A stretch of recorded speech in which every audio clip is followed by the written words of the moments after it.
राजकारण, समाजकारण, कोकणातील प्रत्येक घडामोड. सिंधुदुर्ग 24 तास आता नव्या रूपात. सिंधुदुर्ग संवाद, ताज्या घडामोडींसाठी आताच सबस्क्राइब करा. 22 ऑगस्ट 2026 रोजी पुणे येथे काँग्रेस नेते तथा लोकसभेतील विरोधी पक्षनेते माननीय राहुलजी गांधी यांच्या उपस्थितीत छात्रों की गुंज हा महत्त्वपूर्ण कार्यक्रम आयोजित करण्यात आला आहे. विद्यार्थ्यांच्या प्रश्नांना वाचा फोडण्यासाठी आणि विशेषतः विद्यार्थिनींचा हक्क, सुरक्षा, समान संधी व शिक्षणाशी संबंधित प्रश्नांना राष्ट्रीय पातळीवर आवाज देण्यासाठी हा कार्यक्रम आयोजित करण्यात आला असल्याची माहिती युवक काँग्रेस जिल्हा अध्यक्ष किरण टेंबुलकर यांनी दिली. उद्या महाराष्ट्रामध्ये देशाचे लोकसभेचे विरोधी पक्षनेते आणि युवकांचे आशास्थान सन्माननीय राहुलजी गांधी महाराष्ट्र दौऱ्यावर येत आहेत.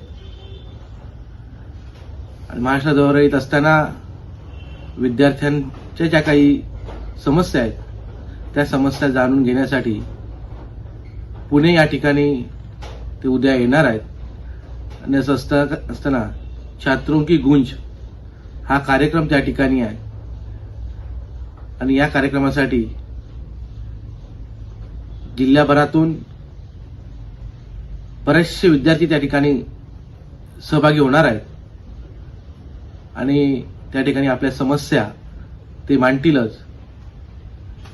पण या महाराष्ट्रात, या शाहू फुले आंबेडकर यांच्या महाराष्ट्रात ज्यांनी महिलांसाठी शिक्षणाची दारं खुली केली, त्या सावित्रीच्या लेकी या उद्याच्या सभेत जास्तीत जास्त सहभागी असतील असं आमचं मत आहे. आणि आम्ही तुमच्या या पत्रकाच्या माध्यमातून मी विनंती करतो जिल्ह्यातील सर्व युवतींना, अर्थात सावित्रीच्या लेकींना, की आपण त्या सभेत त्या ठिकाणी सहभागी व्हा.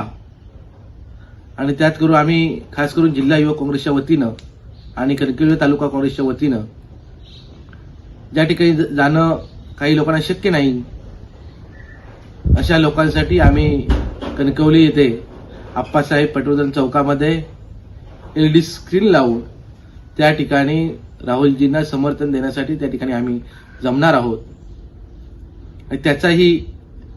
आणि त्यालाही समर्थन देण्यासाठी जिल्ह्यातील सर्व आमचे पदाधिकारी असतील, युवक काँग्रेसचे असतील, NSUIचे असतील किंवा सर्व काँग्रेसचे पदाधिकारी किंवा जिल्ह्यातील सर्व विद्यार्थी मित्र त्यांनी त्या ठिकाणी येऊन राहुलजींना या विद्यार्थ्यांच्या जे काही प्रश्न आणि विद्यार्थ्यांसाठी जे काही आवाज उठवत आहेत त्यांना पाठिंबा देण्यासाठी कणकवली येथे उद्या संध्याकाळी 6 वाजता 22 ऑगस्ट रोजी आप्पासाहेब पटवर्धन चौकात सर्वांनी हजर राहावं एवढीच ही सिंधुदुर्ग जिल्हा युवक काँग्रेसच्या आणि कणकवली तालुका काँग्रेसच्या वतीनं आम्ही आवाहन करतोय. धन्यवाद. सिंधुदुर्ग 24 तास आता नव्या रूपात. सिंधुदुर्ग संवाद, ताज्या घडामोडींसाठी आताच सबस्क्राइब करा.